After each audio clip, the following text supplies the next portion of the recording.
নমস্কার, কেমন আছেন সবাই? আমি উপন্যাস শেষ থেকে শুরুতে সবাইকে স্বাগত জানাই। সকালবেলা কে এসেছেন দেখুন আমাদের বাড়িতে। মাহির বন্ধু, ওর নাম বলে পুষি। ও আমাদের বাড়ির আশেপাশেই থাকে, খেতে দিলে খেয়ে নেয়। মাহি ওকে ভীষণ ভালোবাসে। ঘুম থেকে উঠে আজকের মাহি দেখছে ও জানালায় বসে। বাইরে তো অঝরে বৃষ্টি পড়ছে, তো ও বেচারা ওখানে বসে আছে। বৃষ্টি হলে ওখানেই বসে থাকে। মাহি সকাল সকাল উঠে পড়েছে। ওর দিদি স্কুলে যাওয়ার সময় ওকে ডেকে দিয়েছে। ও উঠে পড়ে দিদির সাথে একটু আদর খেয়ে নিয়ে এখন বসেছে এই পুষির সাথে গল্প করতে। বাইরে ভালো মতন বৃষ্টি পড়ছে, দেখতে পাচ্ছেন? খুব সুন্দর বৃষ্টিটা লাগছে দেখতে। সকাল সকাল বৃষ্টি কার না ভালো লাগে বলুন? ভীষণ ভালো লাগছে। যে হারে গরমটা পড়েছে, তার মধ্যে এই বৃষ্টিটা তো এত স্বস্তি বলা যাবে না। আর আমার তো সকালেই রান্না থাকে, অফিস থাকে 9টার মধ্যে খেতে দেয়া। তো এখন চলে এসেছে টিফিনে রুটি বানাবো বলে। এই যে আটা মেখে নিয়েছি, আজকে একটু বড় বড় লেচি হয়ে গেছে জানেন তো। ও ঠিক আছে, একটা করে খেলেই রুটি হয়ে যাবে, পেট ভরে যাবে, বেশি খেতে হবে না। তো চলুন রুটিটা করে নিই। রুটি করার পরে আবার রান্না থাকবে। রুটিটা আগে কেন করে নিচ্ছি বলুন তো? জানি না, আবার সেই রান্না করার পরে গ্যাস ট্যাস মুছে আবার কমপ্লিট করে তখন সব কিছু করে নিয়ে রুটি করতে গেলে অনেকটা দেরি হয়ে যায়। তাই জন্য রুটিটা আগে করে নিলাম। রুটি করা হয়ে গেছে, এখন ডাল ভাজছি। আজকের মুগের ডালটা দিয়ে করবো লাউ দিয়ে মুগের ডালটা ভীষণ ভালো লাগে। এই যে লাউটা কেটে আর ডালটা ধুয়ে নিলাম, ধুয়ে নিয়ে বসিয়ে দিলাম। একদিকের কড়াতে রান্না করলে না বড্ড সময় যায়, তো সেই জন্য আর একটা কড়াতে ডালটা নিয়ে সেদ্ধ বসিয়ে দিয়েছি। ভাবলাম প্রেশারে দেবো, না প্রেশারে দেওয়ার থেকে ডালের উপরে যে ফেনাটা পড়ে তো ফেলতে পারি না, ওই জন্য দিয়ে দিলাম এতে। আর এই যে পাট শাক কেটে রেখেছি, এবার পাট শাক ভাজা করবো। কড়ার মধ্যে এবার কড়াটা একটু গরম হয়ে যাক, তারপরে তেল দেবো। আর এই যে পেঁয়াজ কুচি, রসুন কুচি, কাঁচা লঙ্কা আর কালা জিরে ফোড়ন দিয়ে করে নেবো। পাট শাক আবার অনেকে বলে একটু ঝোল ঝোল করলে নাকি ভালো লাগে জানেন তো। আমি তো শুকনোই ভাজার ওপরেই দিয়ে দিতাম, তো এখন আবার একটুখানি জল দিই সামান্য। জলটা তো একটু বেরিয়ে শুকনো হয়ে যায়, আবার একটু জল দিই, এই ভেজে নিয়ে করবো। আর এই দেখুন গাছের লঙ্কা, কতগুলো লঙ্কা হয়েছে দেখেছেন? তো চলুন, পেঁয়াজটা ভাজা হয়ে গেছে, এবার শাকটা দিয়ে দেবো। একটু আজকে দেখি তো একটু জোশ করে কেমন লাগে। এসে শাকটা দিয়ে দিয়েছি। নুন দিলে জল বেরোয়, কিন্তু কি বলুন তো, পাট শাকের না অনেকে শুনেছি নাকি পাট শাকের জলটা দিয়ে ভাত খেতে খুব ভালো লাগে, ওই যে শাকের জলটা বেরোয়। তো যাই হোক, এদিকে ডালটাও হয়ে গেছে, চাপা দিয়ে রেখে দিয়েছি। আর এদিকে শাক ভাজা হয়ে গেছে, এই যে ডালটা হয়ে গেছে। ওহ, এত লাইট জেলে রান্না করলে কি হয়, যখন লাইটের মধ্যে ভিডিওটা করি তখন দেখুন কেমন একটা লাগছে। যাই হোক, আর লাউ কেটেছি, তো লাউয়ের খসাগুলো রেখে দিলে আবার সেই কবে করব বলি, আজকেরই একটু করে নিই লাউ খসাটা ভাজা। বেশ ভালো লাগে জানেন তো লাউ খসা ভাজা খেতে। মা যখন রান্না করতো তখন খেতাম না, এখন নিজে রান্না করি তো সব ভালো লাগে। তো যাই হোক, এই যে আর একটু মাছের ঝাল করব। তো গ্যাসে তেলটা গরম করে নিচ্ছি, এবার মাছের ঝালটা করে নেব। মাছটা ভাজতে দিয়ে দিই। লাউ খসা ভাজা অলরেডি হচ্ছে, এখানে মাছটা ভেজে নিই। এদিকে 9:45 বেজে গিয়েছে, আমাকে আর 15 মিনিটের মধ্যে রান্নাটা কমপ্লিট করতে হবে। মাছটা কিছুটা মাছ ভেজে নিই। একেবারে সব মাছ করা দিলে না বড্ড জড়িয়ে ধরে, সেই ছাড়াতে গেলে ভেঙে যায়, তখন বিরক্ত লাগে। এই যে 3 পিস রেখে দিয়েছি, 4 পিস ভাজতে দিয়েছি, একেবারে আর ভাজবো না। সকাল সকাল রান্নাটা হয় বলে বেশ কাজটাও বেশ ঠিক মতন হয়ে যায়।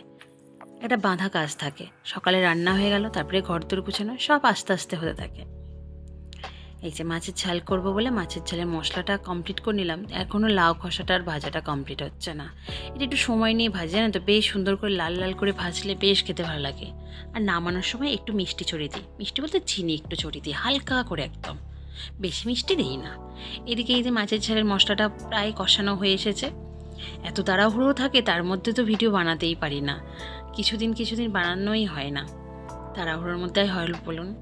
তো যাই হোক, মাছের ঝালের বেশ মশলাটা দারুণ কষা হয়েছে দেখুন, তাড়াহুড়োর মধ্যে হলেও আজকে খুব সুন্দর হয়েছে। তেল ছেড়ে দিয়েছে। তেল যতই আমি অল্প দিয়ে রান্না করি, আজকে একটু তেল বেশি পড়ে গেল নাকি, এতটা তেল ছাড়লাম। ও যাই হোক, পরে দেখা যাবে, রান্নাটা তো করে নিই আগে। তো চলুন, রান্না রেডি হয়ে গিয়েছে। এই যে খসা ভাজাটা দেখলেন তো, আগে বেশ লাল লাল হয়েছে জানেন তো, এটা আলুর মধ্যে সাদা দেখাচ্ছে। মাছের ঝালটা করে নিয়েছি, সবই রান্না বেশ কমপ্লিটটা করে নিই। তখন মায়ের পাপা অফিস চলে গেছে, মায়ের খাওয়া হয়ে গিয়েছে, খাওয়া দাওয়া কমপ্লিট, একটু খেলা করে নিয়েছে। এখন প্রায় 10:30 নাগাদ বাজে। তো ও স্নান টান করে এসেছে পূজা দিতে।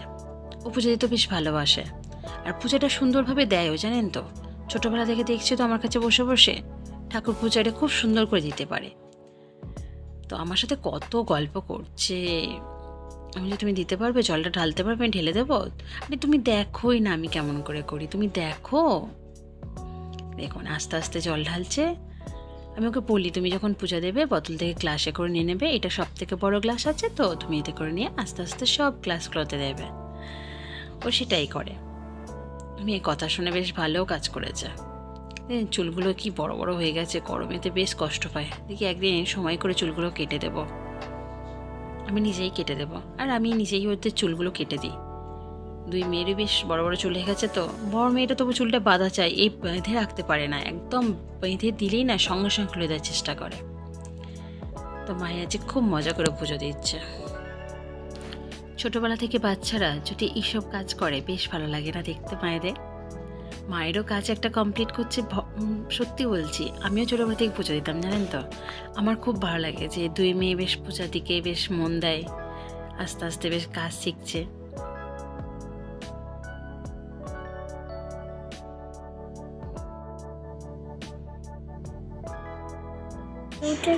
তুমি সবাইকে ফুল দিয়েছো, শিব ঠাকুরকে ফুল দাওনি কেন? চান করিয়েছো শিব ঠাকুরকে? হ্যাঁ। আচ্ছা, তা শিব ঠাকুরকে ফুল দাওনি কেন? চান করিয়েছো যদি, ফুল সবাইকে দিয়েছো, শিব ঠাকুরকে দাওনি কেন? না, শিব ঠাকুর ফুলে আছে, যা আমাকে ওকে ফুল দিতেই শিব হবে। ঠাকুর বলেছে তুমি ওকে ফুল দেবে না? না। তোমাকে শিব ঠাকুর বললো তুমি ফুল দেবে না? না। আর কি বলেছে শিব ঠাকুর? আর কিছু বলেনি? ঠাকুরকে নম করে নিয়েছো? নম করে নাও। শিব ঠাকুরকে বলে দাও আমি কালকে ফুল দেবো তোমাকে। শিব ঠাকুরকে বলে দাও কালকে তুমি ফুল দেবে শিব ঠাকুরকে। চাইনি তো, চাইনি। চাইনি? শিব ঠাকুর ফুল চাইনি? তাই? বাবা মুখটা কেমন করছো কেন? না, চাইনি। শিব ঠাকুর রাগ করবে। শিব ঠাকুরকে বলে দাও, বলো আমাকে ক্ষমা করে দাও, আমি ফুল দিইনি তোমাকে। বলো আবার আমি কালকে দিয়ে দেবো, আজকের ভুল করে ভুলে গেছি। বলে দাও শিব ঠাকুরকে, বলে দাও আমার ভুল হয়ে গেছে, আমি ভুলে গেছি তোমাকে ফুল দিতে। কিছু বললেন? কি বলেনি শিব ঠাকুর তোমাকে? কি বলেনি? কিছুই বললেনি, ঘুমিয়ে পড়েছে কে ঘুমিয়ে পড়েছে? শিব ঠাকুর। শিব ঠাকুর ঘুমিয়ে পড়েছে, ওই জন্য তুমি ফুল দাওনি? এগুলো কি করছো? ও বললো হচ্ছে আমাকে না ফুল দিলেই না আমার খুব হচ্ছে পেটটাতে খিচুড়ি লাগে। ফুল দিলে পেটটাতে সুরসুরি লাগে? শিব ঠাকুর বলেছে, ওই জন্য ফুল দাওনি? তাই? আমার দিলে পেটটা সুরসুর করে, আমি দিলে পেটটা সুরসুর তাই? করে। আচ্ছা ঠিক আছে। তো সারাটা দিন বেশ গেল বেশ সুন্দরভাবে। সকালে তো বৃষ্টি হয়েছিল, আবার বিকালবেলা ঝড় উঠেছে, আর বেশ ভালো মতন মেঘ করেছে। এই যে ঝড়টা উঠলো, ঝড় ঠিক না, হাওয়াটাতে বেশ দমকা হাওয়া একটা দিচ্ছে তো মেঘটা সরে যাচ্ছে, জানেন তো। এই হাওয়াটা যদি না দিত বেশ মেঘটা হতো আর বৃষ্টিটা আবার হতো। বৃষ্টি হওয়ার পরে সকালে এত গরম যে ভাবা যাবে না। এখন ছাদে আসতে বেশ একটা সুন্দর পরিবেশ, বেশ ভালো লাগছে। এই যে দুই মেয়েকে নিয়ে এখন ছাদে এসেছি। ছোট মেয়ে বৃষ্টি হলে বৃষ্টির জলে ভিজতে ভীষণ ভালোবাসে ও, তাই জন্য ওর ছাদে আসার জন্য কান্নাকাটি করছিলাম, চল আমি যাচ্ছি। আর বড় মেয়ে তো স্কুল থেকে এসে একটু শুয়েছিল, তো একটু রেস্ট নেবার পরে ওকে বললাম চ তুইও চ। তো বললো চলো মা আমরা তিনজনে মিলেই যাই। ঠিক আছে, বেশ হাওয়াটা দিচ্ছে, বেশ ভালো লাগছে। তো চলুন, আমার ব্লগটা যদি আপনাদের ভালো লেগে থাকে অবশ্যই একটা লাইক শেয়ার কমেন্ট করে দেবেন।